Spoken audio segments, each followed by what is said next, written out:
Are you ready to create a great business as part of a great life? Welcome to Avant-Garde Radio with your host, Anna Rosenberg, featuring world top minds, authors and industry trendsetters, sharing their best ahas, secrets and strategies.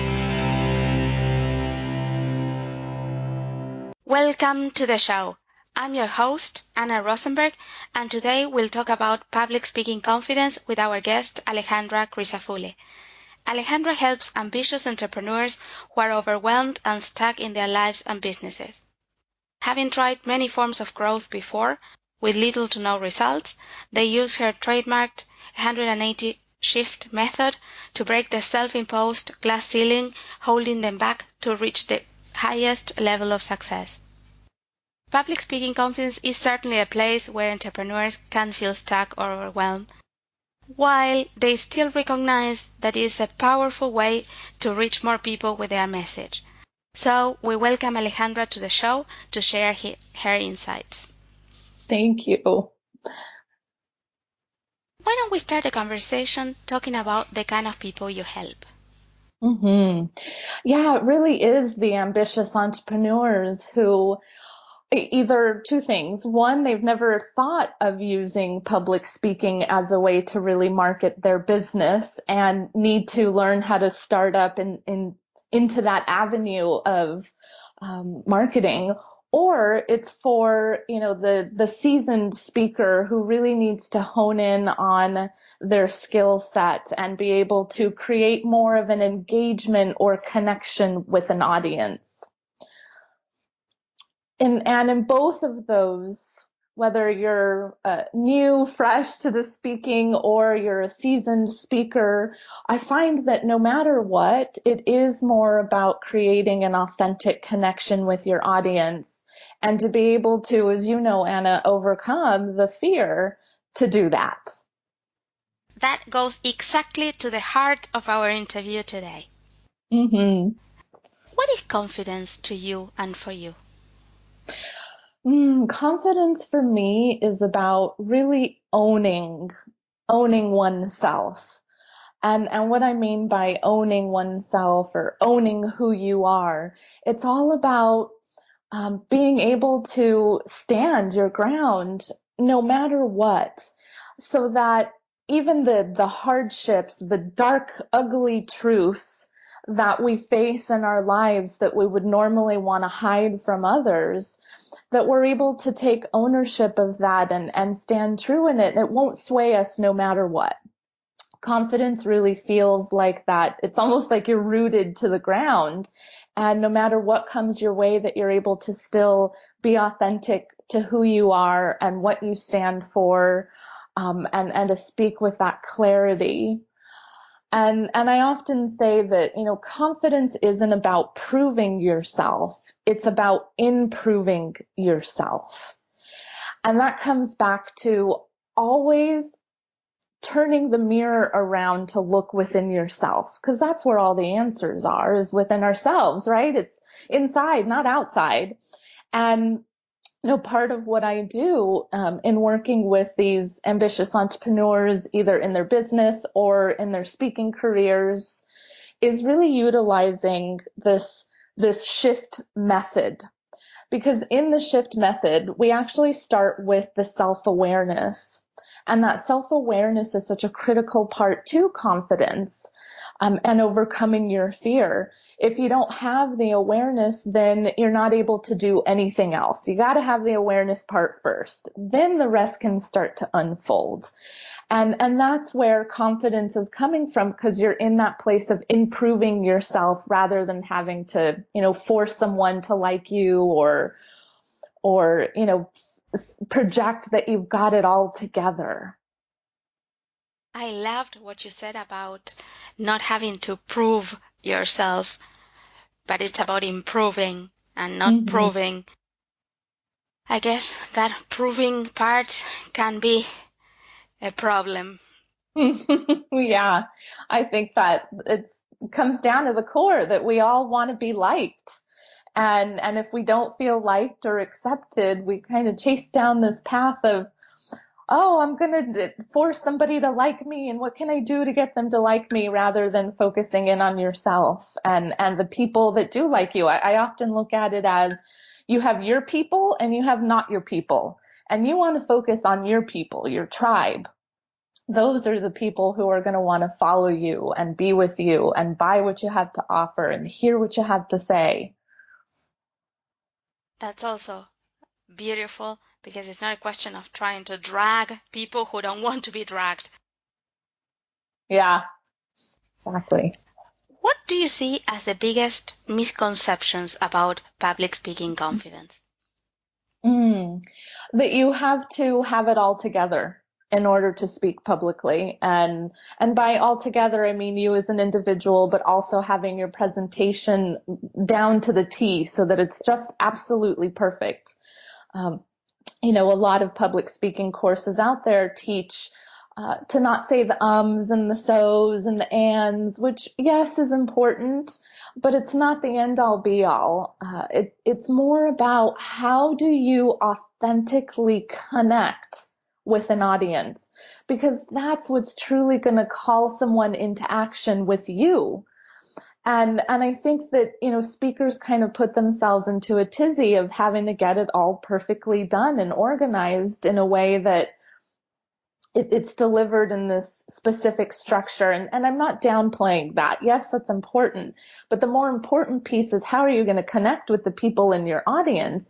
And it's not about projecting yourself as a perfect human being or a perfect entrepreneur or the one who has all the answers. The audience wants to hear, how are you like me? And how did you get to be where you are now? That's so profound and shows why you are so successful. You went to the heart of the matter. Like, it's not perfection, it's connection what we need.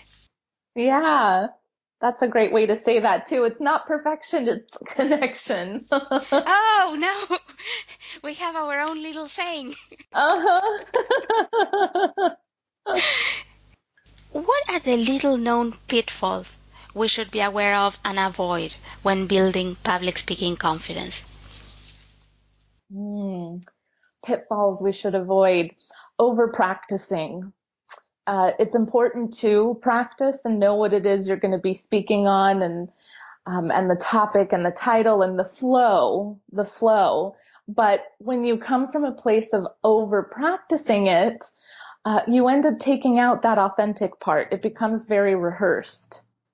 And at the end of the day, you're going to stand up there in front of those people and deliver what you deliver. And it may not be what you practice, for the months prior to. I remember I was very much so the one that would practice when I first started down this path, because I was deathly afraid to speak publicly. It's one of the reasons why I got into this work and am now teaching others how to do this, is because you could not get me on the stage. But I finally saw others who were doing the same type of work that I was doing and becoming much more successful at a rapid pace because they were speaking. So I decided I had to figure out a way. How was I going to get over this fear? And so when I first started down this path of speaking publicly, I would practice so much, and to the point where I was literally writing out word for word what I was going to say at least 10 times. And I could have been doing an hour-long training or, presentation. So can you imagine how long it would have taken me to write out every single word I was going to say? And then by the time I got up there, I would remember a few things, but not all of it. So it's not about that practicing to make it perfect or practicing to remember, because you're going to hijack yourself up on that stage anyhow and forget.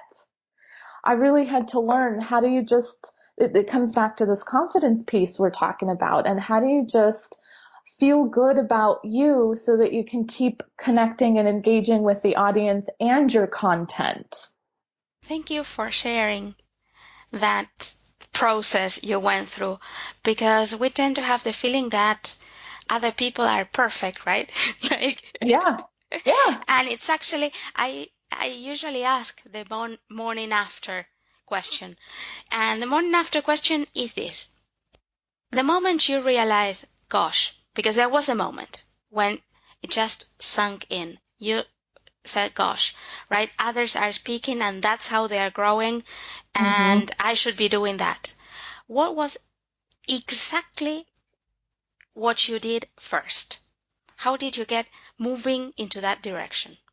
Yeah, well, it's actually how this shift method that I teach also came from, because I first had to have that self-awareness piece. So the S stands for self-awareness, and uncover what were those specific things within myself that had me fearing the public speaking. And I think this goes for most human beings. It was around being judged. And I didn't want judged and assessed. I didn't want to feel judged or, assessed in a way of like someone's projecting something, a perception on me. And I also didn't want them to know my deep, dark secrets, those things that had me feeling like I wasn't smart enough, good enough, even to the point of feeling dumb and a fraud. I was afraid that people were going to see me as a fraud. And so first came that self-awareness of these are the main areas that are stopping me from being able to stand up there confidently and own who I am and deliver my message. So once I had that self-awareness piece, then came the action of what I call healing. Healing those areas that I'd been carrying for so long, where that fraud came from, where that fear of not being good enough came from, and how to heal those areas rather than try and deal with them. Because that's the other big part is, you can deal with things, but that takes a whole lot of management and a whole lot of conscious awareness every single day, which gets exhausting. So why not heal at the source so that you don't have to deal with it? And that's really where I was able to authentically connect with myself and then stand up on that stage, almost in a sense of like, being naked, being naked up there on the stage. How people talk about, picture your audience naked and the fear kind of goes away. I think we all know, those of us who have been afraid to speak publicly, that's not true. The fear doesn't go away. But the moment you're able to stand up there, quote unquote, naked and reveal who you are and be vulnerable in those moments, wow, that's when the magic happens. I'm curious, why do you think picturing people naked doesn't work? Because it's still not tapping into the real fear of things, and you're having to project something out that's false. And does that make sense when I say you're having to project something out that's false? Exactly, right? I think the more we stay with the truth, the more we trust ourselves. Yes. Because if we try to lie or trick ourselves into thinking things that are not true, etc., right? Yeah. Then we become, to ourselves, not trustworthy. Exactly. Yes. But that was like my feeling too. And I don't want to tell you that the first time that I felt nervous speaking in front of an audience. For many reasons, like I had taught in front of large groups, that was not a problem. But this specific conference, I was very nervous. Probably because I was young, the topic was horrible, what they gave me was horrible, and I was going to be presenting to my peers, right? Yeah. Who I perceived to be better than me, more experienced than me, of course older than me, etc., right? So I remember reading that thing of you have to picture the audience naked. And like the moment came, and the first word that came out of my mouth was, you know what? I've been so nervous, and I've been reading this book that says that I have to picture all you naked, and it's not working. So that helped me because everybody laughed, right? It broke the ice. That I found helpful, but otherwise it didn't work for me. Well, and the reason why it worked so well is because you were very authentic. It was the truth. And that whole statement of the truth will set you free is very true. So you told the truth in that moment, and that's what created this connection to have people laugh and engage with you. And it's like, okay, cool, you're set to go then. What inspired you to create the business that you have and help the people you help? It really does come back down to having carried these deep-rooted self-sabotaging beliefs and behaviors that dictated so much of my life. And it started from such a young age through, something that I heard in my childhood that I made it mean that I'm not good enough and I'm worthless and all these things that it just evolved into throughout my life. And because of that, I had lived in fear most of my entire life. And I got to the point where that, like you said, that morning after, where I just got so sick and tired of living that way. And I decided that life was too short and I had a message that I wanted to share and I needed to get out of my own way in order to do that. So I decided that I wasn't going to live in fear anymore and I was going to go down this path of a quest of how do you overcome these things so that they no longer limit me. And it was so profound, all the changes that I started to experience in my life and my business at that time, that there was no way I couldn't share that with others. So it really came from a personal experience and then deciding that this was too important to not share with other people. And it evolved into this, beautiful business of coaching and speaking and guiding others to their greatness and their successes. I feel that that's particularly what makes you so successful in your work with people. Lots of people have tried lots of quote unquote growth work, right? Mm-hmm. But they are not able to cut through and go exactly to the heart of the matter, right? And not in years and years, like today, if possible. Yes. Right now. Yeah, exactly. We're just cutting out, all the stuff. I'm all about not having to deal with the frill and the fluff. Like, let's just get down to the core, the truth, because that's where the true changes are going to happen. What is one lesson about confidence that you learned early on and that still has an impact on you today? Mm-hmm. I feel like I mentioned that earlier around confidence isn't about proving yourself. It's about improving yourself. And that if we're in this state of looking within, because that's where truly things are going to start to change, rather than trying to make it about everyone else and getting them to try and like you. Not everyone is going to be that or do that. They're not your people. They're not your tribe. So trying to chase after that is just that's an insanity cycle. That's what I call doing a 360. So it's one reason why this shift method is called a 180, because a 360 takes you right back to where you started from. A 180 has you doing a complete directional shift. And so if you're looking to improve yourself, you're looking at doing things differently rather than the same. And most likely you're going to get a different result. That's beautiful. I caught myself thinking, yeah, you're so right, right? Like we think of a revolution, which comes from a word that has to do with cycle, right? Mm-hmm. Mm-hmm. And we are at the same starting point after a revolution, right? Yes. And what you propose is a shift in direction.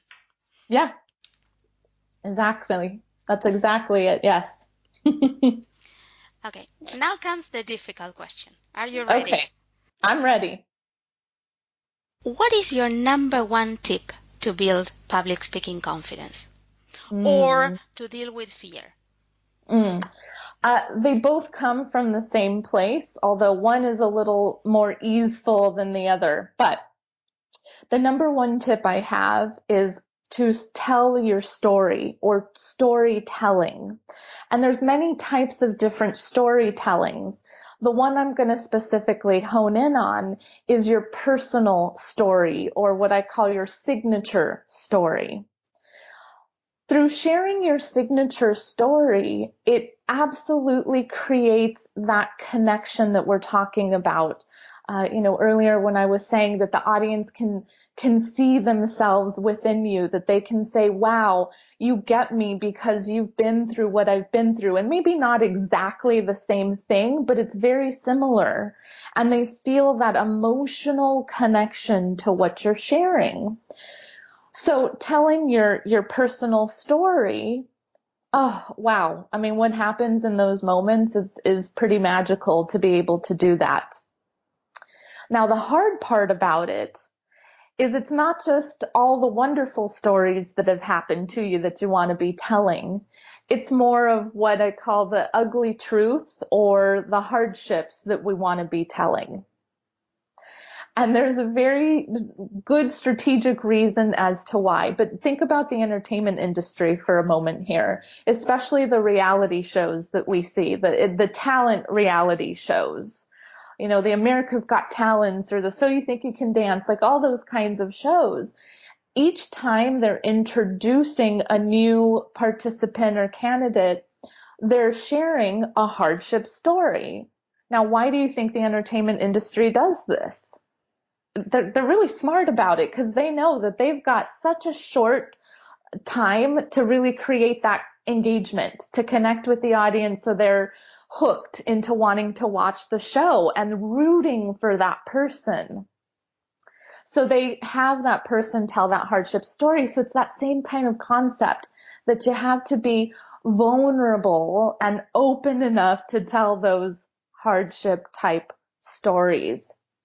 But that is the hard part about it, and why there's that personal work that has to be done, because what I've seen through, the thousands of people who I've trained in public speaking, and this is true for myself too, those are usually things that we're the most afraid of to share.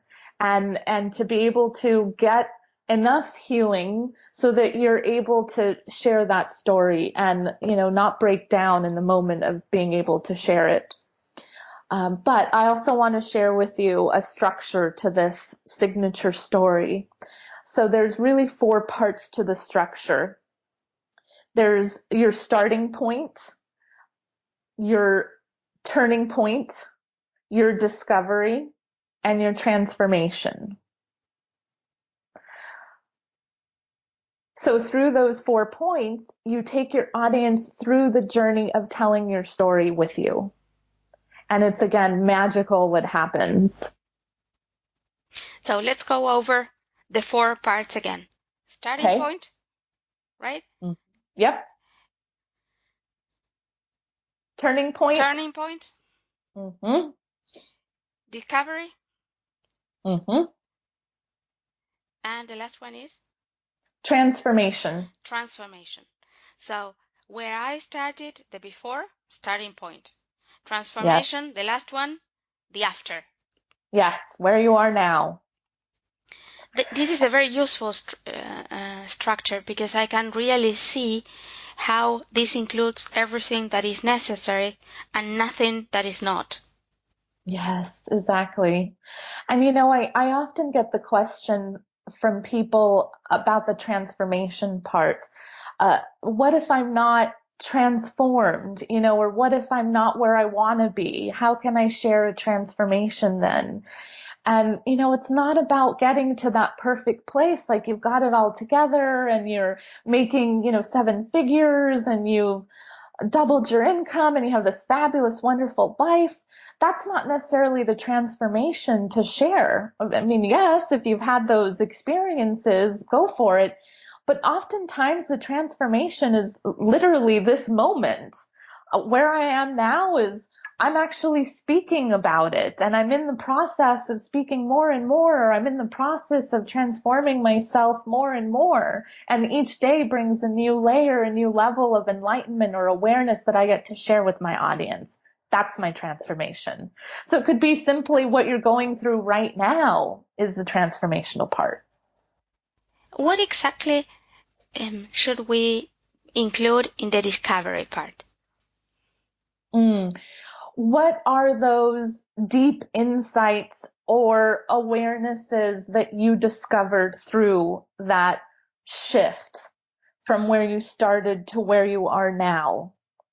You know, those significant pieces of understanding that you discovered. Yeah, and I can see how that's very attention grabbing and very engaging because we all want to know. Yes. Yes. What about the fear of telling that story? Mm-hmm. Yeah, that fear of telling the story comes back to being found out, you know, having people see what you've thought or felt about yourself for who knows how long. And, you know, there's particular parts of the brain where we actually store emotional memories. It's called the amygdala. And I don't want to get too technical here, but this amygdala part of the brain is asking us, am I safe? Am I safe in any given situation? And when the clear answer is no, I'm not safe because someone's going to see right through me and is going to see all these things I think about myself. And then they're not going to want to listen and they're not going to want to be my friend or they're not going to like me or whatever, you know, craziness we're talking ourselves into. What happens is something called a hijack. And it's like you're literally not yourself in that moment. So it really does come back to being able to heal and improve yourself. That continual improving is basically just healing layer upon layer so that it's not hijacking you in the moment and you can actually just authentically share. And what I've seen in people when I'm teaching them and guiding them through this specific personal story in the workshops that I end up doing, is there's this moment where you can see someone just go, all right, enough. Forget it. I'm just going to do it and I'm going to say it. And you can literally see them just let it go and say the truth. And out comes this, wow, like show-stopping story where you're just jaw drop, like, I'm so engaged with what you just said. And it's such a profound breakthrough moment when someone can do that. And if you just let yourself go there once, huge breakthroughs. Business owners, entrepreneurs, professionals use public speaking as a way of reaching more people with their message and selling, right? Mm-hmm. Yes. What is your tip to talk about, if you wish, what I would call the money part of the presentation, right? With the same confidence, with the same level of fluidity that they do all the other parts. Mm-hmm. Yeah, it's about, I'm going to share it in this way. It's about being committed rather than attached to the outcome. So from a place of commitment, it's because you're committed to seeing people thrive in whatever it is that you're offering, the concept, a product, a service, whatever it is that you're quote unquote selling, that you're really coming from just an authentic place of commitment, of wanting them to have something that will be better for them, to have them be successful. But when we come from a place of attachment, That's when all those fears come into play. We're so attached to the outcome and what it would mean if they don't take action with you somehow. That then you're the failure, or you didn't do it right, or they don't like you, or whatever it is that you might be attaching to it. That energetically can be felt. And it feels very rehearsed and inauthentic. When you're coming from that committed place, it's not that you're not caring whether they, take what it is you're offering or not, but it energetically comes from a whole nother place. That's beautiful and spot on. So I can see why you're so successful in the work that you do. So Thank how can you. people find out more about your work? There's a few places you can find me. One is at napevents.com, which is NAPEVENTS.com. And then you can visit me at AlejandraCrisafulli.com. And that's the perfect note to complete our interview today. Till next time, remember, your awesomeness is portable. You can take it with you anywhere. You've been listening to Avant-Garde Radio with Anna Rosenberg. To learn more about the resources mentioned on today's show, or to listen to past and future episodes featuring world top minds, authors and industry trendsetters, visit avant-garde-radio.co.business.